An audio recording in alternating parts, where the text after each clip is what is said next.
Welcome to part 2 of how I became anorexic and bulimic and how I overcame it. Part 1 was about how I became anorexic and bulimic, and part 2, which is now, is about how I overcame it.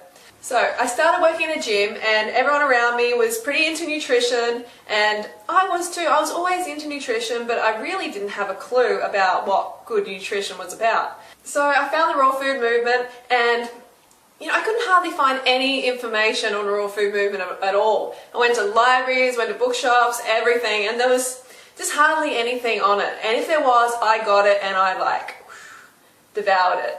So I went online and there was heaps of raw food forums. There's actually quite a few raw food forums, which was really impressive. And I found a couple and I got on there and I started to learn more about the raw food movement. And in the start I was having cacao and high fatty dishes, which for my eating disorder at the time were not good at all. In my mind I was like, this is the way, raw food is definitely the way that I'm going to cure myself of this urge to restrict my calories and to purge. But the high fat version that I had found just did not feel right. I wasn't feeling that much better than when I was eating a lot of shit. I was starting to feel kind of the same, to be honest, because my carbs were so low. My brain fuel, my carbohydrates were barely there. I was eating these cacao, avocado, creations, which were just full of fat, excitotoxins, neurotoxin, and basically it was leaving me undercarb and not feeling my best at all. So I'm jumping around with these raw food creations thinking, hey, hang on, this is raw food and I should be feeling really vital, I should be feeling amazing. And I just wasn't getting that. So I looked around further, I'm like, there's got to be something more to this. I know this raw food thing is the answer, but I'm just not getting, the results that I feel I should be. So I searched around, I went to a raw food picnic, there was a girl there, she was eating 10 mangoes in a row, and I was like, she was really glowing, I'm thinking, this sister, she knows what's going on, something's going on here, what is she doing? So I gave her a raw interrogation, and she just, told me all about Doug Graham. Before that, I'd only heard of Doug Graham via one of the forums, which there was a guy in there and he was totally writing off Doug. He was hating on him big time. And, when people hate on other people like that, that just for no good reason, the guy is promoting fruits and vegetables. Come on, how can you hate on someone like that? When people are hating like that, then I just sort of think, this person loses all credibility in my eyes. And they're not trying to help anyone, they're just trying to put someone down. So I researched further on Doug Graham because he was talking about Doug Graham. He's going, Doug Graham this, Doug Graham that, he's this and that. I'm like, alright buddy, just put some fruit in that mouth and carb up, will you? So anyway, I looked into Doug Graham and found, the most perfect lifestyle around. He recommended so much fruit, and I was always like, I can't have too much fruit because my candida is going to go crazy, which is totally wrong. It's an excess fat in the bloodstream problem, which I'm going to make a video about, so stay tuned for that. I got a consult with Doug. I went on basically Banana Island for 1 month, and after that I was like, found the holy grail. Woo. Yeah, I did my happy dance. I did my happy dance because I was feeling so vibrant, and for the first time in my life I didn't want to vomit. I didn't want to restrict my calories. I was seeing my skin clear up, I was seeing my eyes clear up, I was seeing my energy just go through the roof. I was basically just feeling like I'm just walking on air. I'm feeling amazing here. There is something in this lifestyle. And basically from then on, I just knew that that was it. I wanted to live the fruity, high-carb lifestyle. And now I don't feel guilty after eating. I don't feel like I'm eating dairy. I don't want to vomit. I don't want to restrict my calories. I don't have dizzy periods or blood sugar issues at all.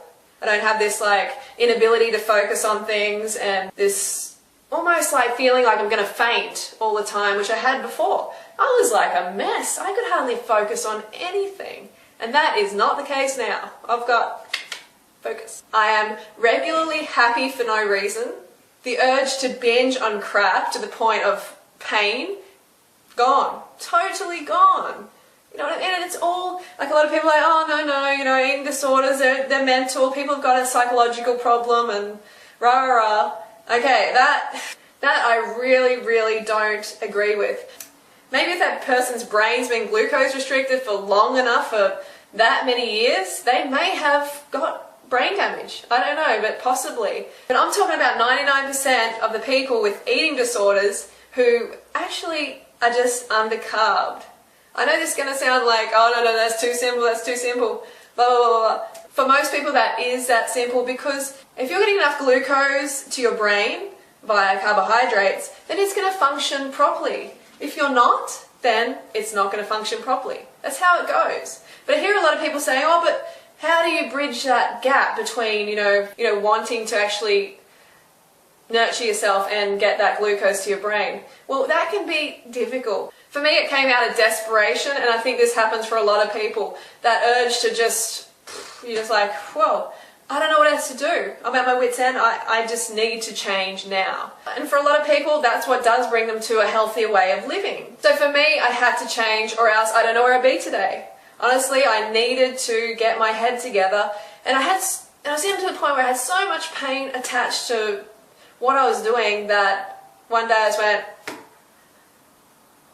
take a step back, you've got to look at your life. And when that doctor said to me, you know, you're anorexic, your BMI is anorexic, and you got to change now. That was a real wake-up call for me. That was huge for me, and that was a turning point. And after that, I began to educate myself. I really wanted to look after myself really well, but I didn't want to put on weight. Ooh, didn't want to put on weight. That was it. That was everything. And so when I came to the raw food lifestyle, I'm like, yeah, you know, this is going to be it. How can I put on weight with fruit and vegetables? You know, no worries. This will be awesome. And it is awesome. But if you're coming from a background of undereating, of anorexia and bulimia, and you put on a little bit of weight, if your weight rises to a healthy level, that is healthy. It's just this initial period of adjustment that your body has to go through. It has to balance out.